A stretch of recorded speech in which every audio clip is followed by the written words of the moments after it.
Hello students. पिछले class में जो हम लोग मैथ्स बना रहे थे तो उसी टाइप का फिर आगे चल रहा है। ठीक है, यहाँ पर देखो क्या दिया है, ये एक स्ट्रेट लाइन है। ठीक है, और इसके देखो यहाँ पर 3 एंगल्स को बनाया है। 3 एंगल है बना हुआ, एक है एक्स, दूसरा है 72 डिग्री और तीसरा है 58 डिग्री, है ना। इसमें से x को निकालना है, तो हम लोग कैसे निकालें? तो यहाँ x को निकालने के लिए सबसे पहली बात ये जानना होगा कि ये टोटल जो ये एंगल है, ये स्ट्रेट एंगल का रहता है और स्ट्रेट एंगल का वैल्यू होता है 180 डिग्री। तो हम लोग क्या करेंगे, ये तीनों का सम 180 के बराबर कर देंगे, यानी कि 58 डिग्री प्लस x और plus 72 degree is equal to 180 degree. और ये हो गया x और प्लस ये दोनों का सम कितना होगा, तो 8 2 10 का 0 1 7 1 8 5 13 130 डिग्री हुआ 130 डिग्री, और ये हुआ कितना 180 डिग्री। ठीक है, और अब क्या हो जाएगा, तो x इक्वल टू हो जाएगा 180 डिग्री और minus 130 degree, that is 50 degree. तो यानी कि x का वैल्यू कितना हो गया, तो ये हुआ 50 डिग्री। ठीक है, समझ में आ गया होगा। तो अब नेक्स्ट में चलते हैं। ठीक, तो ये सेकेंड सम देखो क्या है कि इसमें ये फिगर दिया हुआ है, ये एंगल है 90, ये x, ये 2x और ये 3x, ये तीनों एंगल का वैल्यू हम लोग को निकालना है। तो इसके लिए अब यहाँ पर क्या उपाय है, सो देखो ये जो है कि ये एक कंप्लीट एंगल कहलाता है। ये पूरा जो ये है ना, यहाँ पर जो एंगल बनेगा कंप्लीट, जैसे मान लो कि ये इस तरह से ये पूरा एंगल जो होता है ये होता है 360 डिग्री का कंप्लीट एंगल कहलाता है, संपूर्ण कोण, और उसका वैल्यू होता है कितना 360 डिग्री। तो इसलिए हम लोग ऐसा करेंगे कि इस सब को प्लस करेंगे, यानी कि 3x प्लस 2x और plus x plus 90 degree is equal to 360 degree. ठीक है, और ये हो जाएगा 3 2 5 1 6, यानी कि 6x इक्वल टू 360 डिग्री और माइनस ये 90 डिग्री।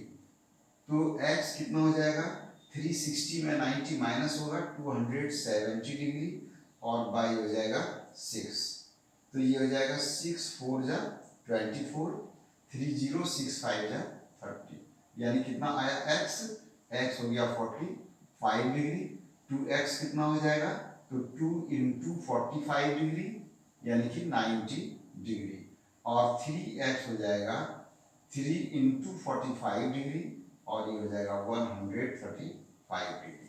ठीक है, तो ये जो प्रॉब्लम था ये किस आधार पर था, तो कंप्लीट एंगल के आधार पर। ठीक है, अब फिर एक नेक्स्ट एग्जांपल लेते हैं। तो इसमें देखो क्या है, थर्ड नंबर में कि ये एक लाइन है के एल और दूसरा एन एम, दोनों इंटरसेक्ट करता है।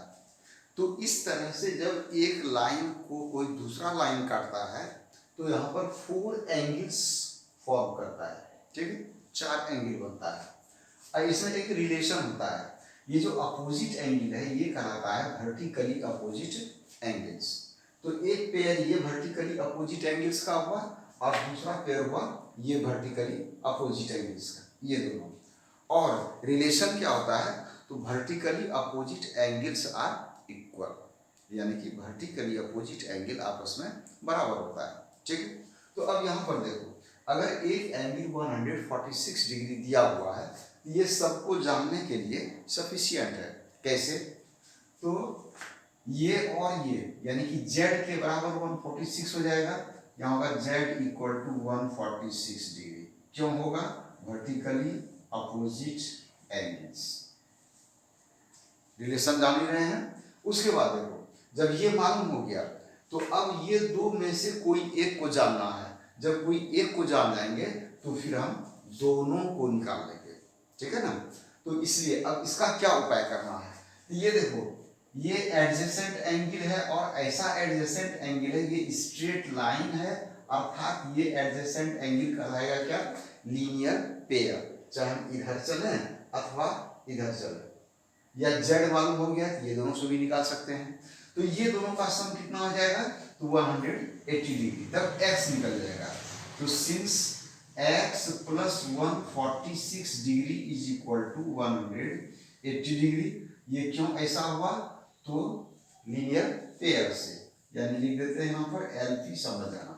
उसके बाद ये x हो जाएगा, x is equal to 180 degree minus 146 degree, this implies x equal to 10 minus 6 4, और यहाँ 7 में 4 घटेगा, कितना बचेगा, 3 बचेगा, यानी कितना हो गया 34 डिग्री हुआ।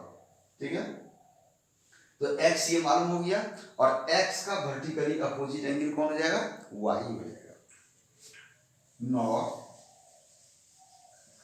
x इक्वल टू y, यानी कि y इक्वल टू x, और x का वैल्यू कितना आया 34 डिग्री, तो ये हो गया 34 डिग्री। तो सभी निकल गया, x हो गया 34 डिग्री, y होगा 34 डिग्री, ठीक, और z कितना हो जाएगा 146 डिग्री। समझ में आया। तो ये adjacent angle, linear pair, vertically opposite angles, ये सब का जानकारी रखना बहुत जरूरी है, ये हमेशा ही इसका जरूरत पड़ता है। ठीक है, अब हम लोग नेक्स्ट क्लास में और अच्छा एग्जाम्पल को देखेंगे। Okay, thank you.